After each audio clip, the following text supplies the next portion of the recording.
So, I've given you my top 5 atheists on YouTube. And that was a while ago, and if you guys haven't watched that, then I will, at the end of this video,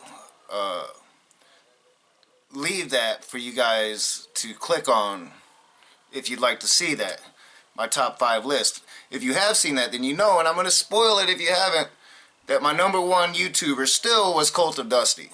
And still to this day. Even though I think Dusty's fallen off, he's still probably my favorite all-time atheist on YouTube. And today, we're going to expand that list, and we're going to see if Cult of Dusty makes it onto my top 5 atheists of all time.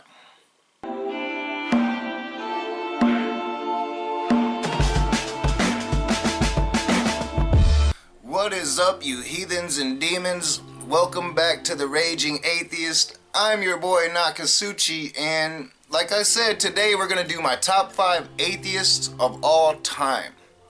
Now, real quick, before I get into my top 5 lists, which I'm actually going to start at 10, real quickly we'll do 10 through 6. I'm not going to focus on them. This is going to be a top 5 list.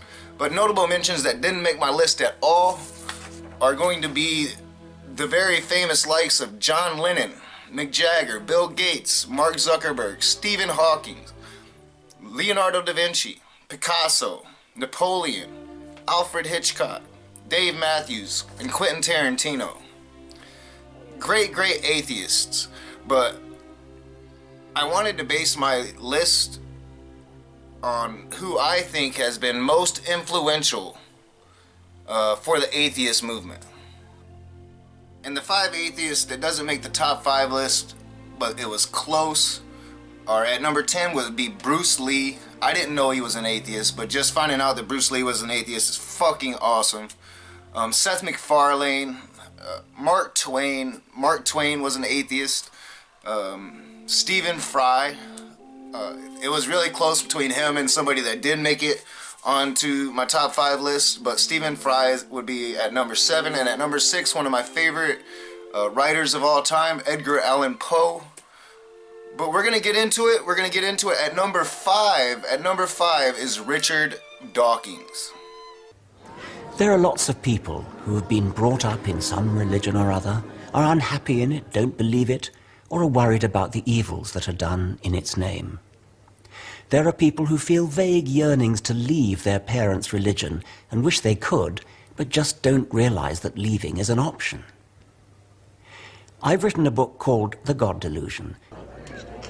In America's Midwest and in Israel, it became apparent how prone otherwise sane people are to extremism once they indulge in faith, belief without evidence, when they give up reason.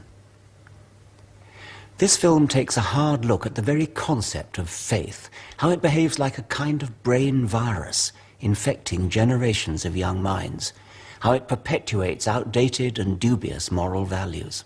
Now, you can't speak atheism better than Richard Dawkins. Richard Dawkins' book, The God Delusion, along with other books, sparked the new wave of atheism that we see in today's secular society. And Richard Dawkins could have easily been replaced by somebody much higher on the list. They're of equal stature to me. The reason that I chose the other guy is I like him just slightly better, and I really wanted to talk about the controversy we're going to be talking about later in this video. But Richard Dawkins' The God Delusion is a must-read for any person that is willing to label themselves with the stigma of atheist. If you want to know the arguments, you must read Richard Dawkins. Now, I just I didn't actually reread it. I listened to it while I was at work, and the second time I found was much more informative than the first time. And at number 4 is going to be Bill Maher. Now, Bill Maher is probably the first atheist that I was introduced to when I was still a Christian. I watched Politically Incorrect.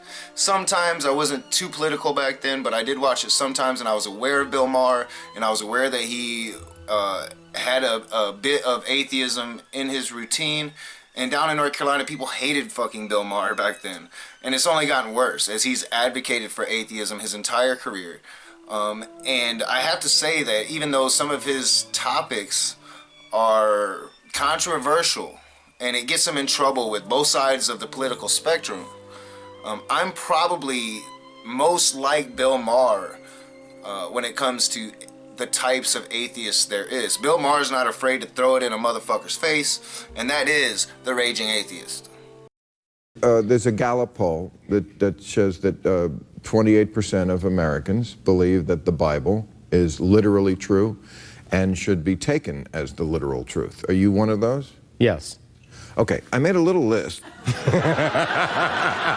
the things that are in the Bible that if we took it literally true. Slaves must submit themselves to their masters no matter how harsh. Right off the bat, we're believing in slavery.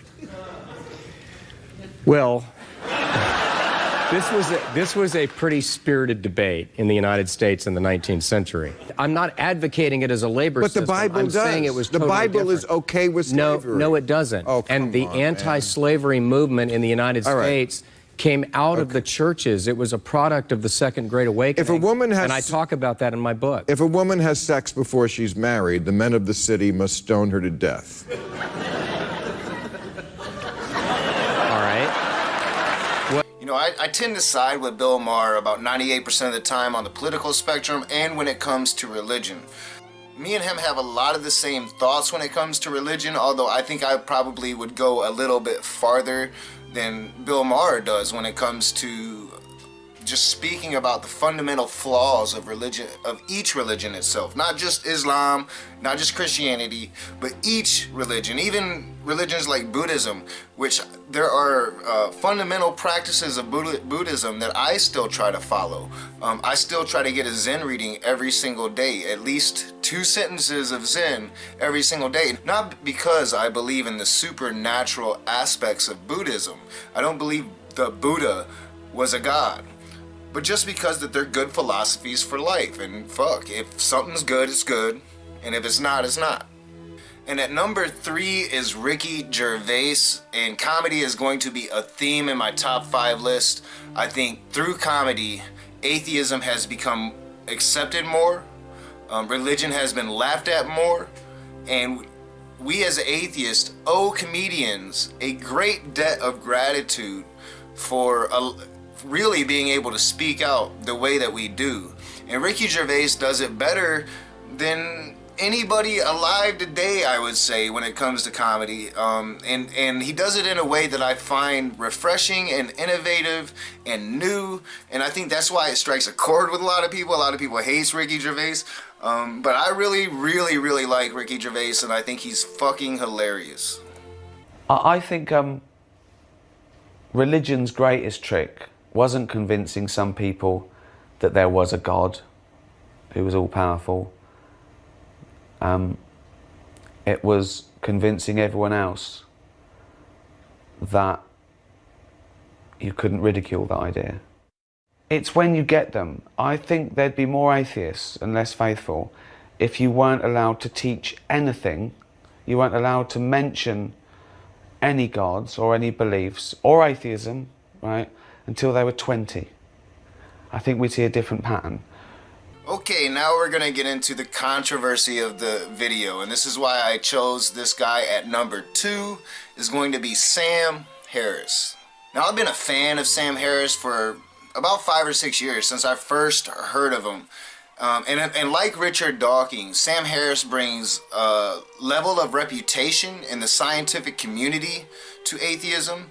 He brings a brilliant mind to atheism, and I think he's probably the best orator of atheism that we have out there. And he's not afraid to tackle very controversial subjects when it comes to religion, even if it's going to piss off a lot of his own fans, a lot of his own viewers, people that would side on the left side of the spectrum. And that became fairly apparent about Sam Harris with the big controversy. I think it was about a year ago, maybe a little longer, when he was doing Bill Maher. Him and Ben Affleck got into a big argument about Islam. Now, before we get into this, I do want to say a couple things. I do know a lot about Islam. I spent last year, a good chunk of last year, researching the caliphate. I did a lot of videos on my first YouTube channel. I think I actually uploaded a few of those videos onto this channel. You can go back and check out those videos. They're called the Caliphate. They would be one of my first videos on this channel. So I understand Islam, and I'm a humanist. So I believe every human being has value. And like Sam Harris is going to say, even though it's not going to be in these clips, but essentially what Sam Harris is saying is that Islam is a very dangerous religion right now. Now, that's not saying that you need to take a nuclear weapon and destroy Islam. And people try to say that that's what Sam Harris said, and it wasn't. I watched it live when it happened, and I knew immediately that's not what he was talking about. In fact, I think he made Ben Affleck look like a fool, but that's my opinion. But here we're going to see Sam Harris respond to that controversy, and I agree with Sam Harris. Now, I think that what Muhammad did back when Muhammad was alive, for his time, was very progressive. He saw barbarism in Arabia and came up with a lie to combat that barbarism, and he did that. And when Islam was first created, it was a very progressive form of the Abrahamic religion. A very progressive form. Now, the problem is, Islam hasn't ever had a reformation. And Islam has never had to conform to secular society. We're starting to see that in Saudi Arabia.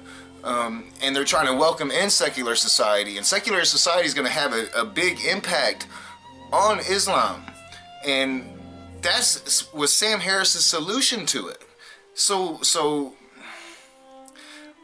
I agree with Sam Harris. I think that Islam is fundamentally more dangerous than, say, Christianity or Buddhism or any other. Not saying that none of the other religions can't produce violence, only that right now, in this period of time, Islam is producing a lot more fucking violence than the rest of them. You were on Real Time with Bill Maher, and you were on to talk about your book. Bill was talking about liberalism and Islam, and Ben Affleck was on, and I know everyone's seen this clip already. But let's take a look. When you want to talk about the treatment of women and homosexuals and free thinkers and public intellectuals in the Muslim world, I would argue that liberals have failed us. And the crucial point of confusion, thank you. Thank God you're here. Yeah. Well, I mean, the crucial point of confusion is that we have been sold this meme of Islamophobia, where every criticism of the doctrine of Islam gets conflated with bigotry toward Muslims as people. Right. And that is it's intellectually ridiculous. Even it gets. So hold on, are racism. you the person who understands the officially codified doctrine of Islam? You're the interpreter of that, so you can say, well, this is. I'm actually well educated on this topic. I'm asking you. So you're saying if I criticize you're saying that Islamophobia is not a real thing. That if you're critical of something, well, it's not a real thing when we do it. Right. Well, no, it really isn't. I'm not denying that certain people are bigoted against Muslims as people. And that's a problem. Big of you. But why are you so hostile about this concept? It's gross. It's racist. It's not. But it's so nuts. It's like saying those stateless, shifty Jew. So here you have Sam Harris making a perfectly logical point. Now, I'm about as far left as you can be. I've never met somebody in life, in flesh and blood, that is more of a leftist than I am. I just haven't. People are close, but I'm the biggest leftist I know. And I completely agree with Sam Harris on this. People on the left flip their fucking script when it comes to Islam. If you say anything bad about Islam, anything bad at all, even if what you are saying is the truth, then they will label you as an Islamophobe. And this drives the right crazy. This is identity politics that drives the right crazy. And it should, because it's PC bullshit. It's SJW bullshit. You should be able to speak the truth about a religion. And me, as an atheist, I don't like religion. I think religion is fundamentally poisonous for society. I see where it had its uses in the past, but I think people need to start speaking out against it and start really ridiculing it, not allowing it to be the norm of society. It should be what's taboo of society. But that's my opinion. And it's also my opinion, right along the lines of Sam Harris, that you combat these ancient dogmas with knowledge, with secular society, with the advancement of the human race. The more we advance as a human race, the harder it is for these ancient fictions to hold any merit at all. At all. But Sam Harris took a lot of shit for this. A lot of people thought Ben Affleck won this debate. Ben Affleck called Sam Harris and Bill Maher a racist, and if you label somebody that, then it's people are gonna believe it. But thankfully, you know, Sam Harris is just an intellectual. That if you actually listen to his podcast, you'd see how intellectual he is. You see how smart he is. You see how he's overcome this adversity. He's still true to the cause of atheism. He still promotes atheism. He is one of our best spokesmen, and this is why I have him at number 2. And here he's going to combat what happened on Bill Maher, and he's going to talk about it and really put it into terms I think anybody can understand. Did you expect that whole thing to explode the way that it did? No, not at all. I was selling a book on meditation at that moment. I was talking, and the first, that's about 60 seconds into the exchange. Yeah. And so initially it starts with, you know, how can an atheist be spiritual? And we're talking along those lines.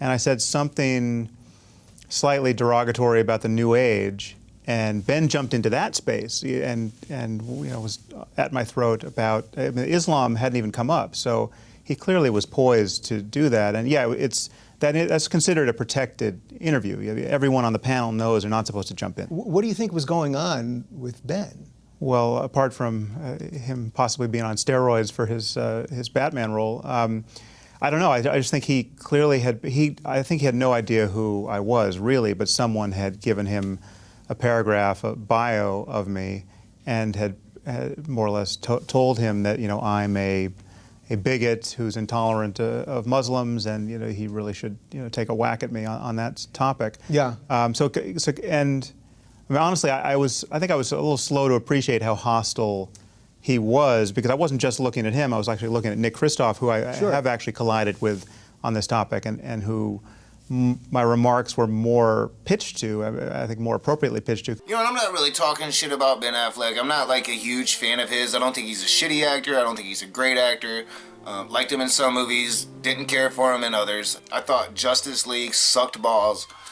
But, you know, Ben Affleck's reaction was somewhat strange, and I think that Sam Harris's analysis of it is quite accurate, that maybe he was on something for that Batman role. Who knows? But if you go back and watch that, I mean, you can see that he's literally like furious at Sam Harris and wants to break the guy in half, and I think steroids probably fucking explains that. But, I mean, Sam Harris is brilliant, and as an atheist, I've been back and forth on whether I was going to make him number 1. But I think my number 1 is definitive, and we'll get to that soon enough. But one more little tidbit with Sam Harris. But when this is an A-list Hollywood star, this is Batman, jumps at you that way, did that throw you off in a way? I mean, you were cool and collected there, but just having to deal with someone at that level, it's like a different ball game, you know? Yeah, well, it's hard to interrupt a movie star who doesn't want to be interrupted. So at a certain point, you know, if Bill's not going to cut him off, I can't cut him off. So trying to get a word in edgewise is a challenge there. But I mean, the irony is the sentence he was reacting to, the sentence where I say everyone conflates criticism of Islam, a set of ideas, with bigotry against Muslims as people. He no sooner were those words uttered than he demonstrated my thesis with every subsequent statement. And there you have how ultimately Ben Affleck lost that fucking shit, because Sam Harris is exactly right. Sam Harris's point in that whole Bill Maher interview, and what was so controversial, was the fact that he was pointing out how the left reacts if you even speak ill of Islam. If you say a fact about Islam when it comes to the countries that are under Sharia law that requires their women to be veiled, that will kill a woman if she's raped and doesn't marry her raper. I mean, crazy shit like that. And nobody's saying that that's all of Islam. But we are saying that all religion fundamentally breeds extremism. It breeds it. It always has. It always will. And that's why it is my opinion that religion is dangerous to society. And for the human race to evolve to its next level, we must overcome the dogmas of our ancient history.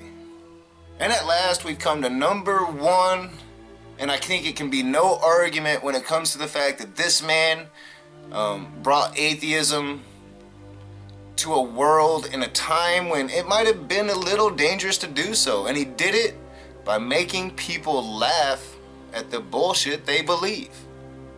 But in the bullshit department, a businessman can't hold a candle to a clergyman.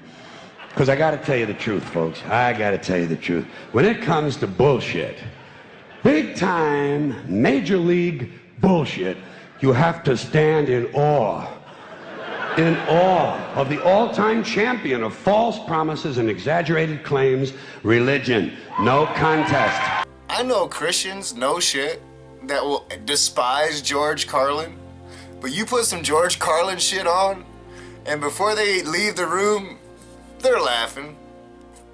George Carlin brought this Christian nation and made it look at itself and fucking laugh.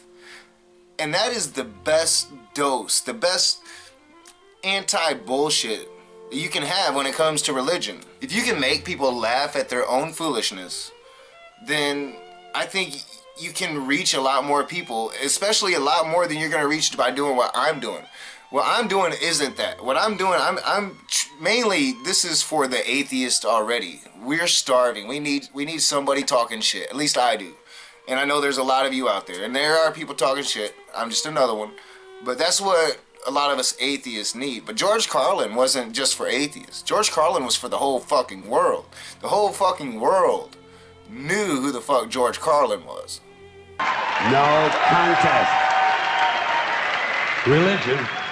Religion easily has the greatest bullshit story ever told. Think about it. Religion has actually convinced people that there's an invisible man living in the sky who watches everything you do every minute of every day. And the invisible man has a special list of 10 things he does not want you to do. And if you do any of these 10 things, he has a special place full of fire and smoke and burning and torture and anguish, where he will send you to live and suffer and burn and choke and scream and cry forever and ever till the end of time. But he loves you. I mean, George Carlin can make religion look stupid in a way with his humor and his wit that I can't with all the facts in the world. George Carlin did more for atheism, in my opinion, than anybody else in the history of this planet, except maybe for God himself, who doesn't fucking exist, left these huge holes if he does, and it's his fault that people like me are here in the first place, if he exists. He loves you and he needs money. He always needs money. He's all powerful, all perfect, all knowing, and all wise. Somehow, just can't handle money. I mean, how can you disagree that George Carlin would be the #1 atheist on any list up to date? And if you do disagree, please tell me, like, your level of retardedness. Now, folks, here's something else I got a problem with. The 10 Commandments. Here's my problem. Why are there 10? You don't need 10. I think the list of commandments was deliberately and artificially inflated to get it up to 10. It's a padded list. Here's what they did. About 5,000 years ago, a bunch of religious and political hustlers got together to try to figure out how to control people, how to keep them in line. They knew people were basically stupid and would believe anything they were told, so they announced that God had given them some commandments. Up on a mountain, when no one was around. I mean, seriously, I couldn't fucking say it better than that. You couldn't say it better than that. And if you're a millennial, if you're young and you're an atheist and you've never heard of George Carlin, Google that shit. YouTube that shit. It's hilarious. But that's my top 5 atheists of all time. Let me know what your top 5 atheists are in the comment section below. If you like my videos, hit that thumbs up. Subscribe to my channel. Share me on your social media. I'll see you soon.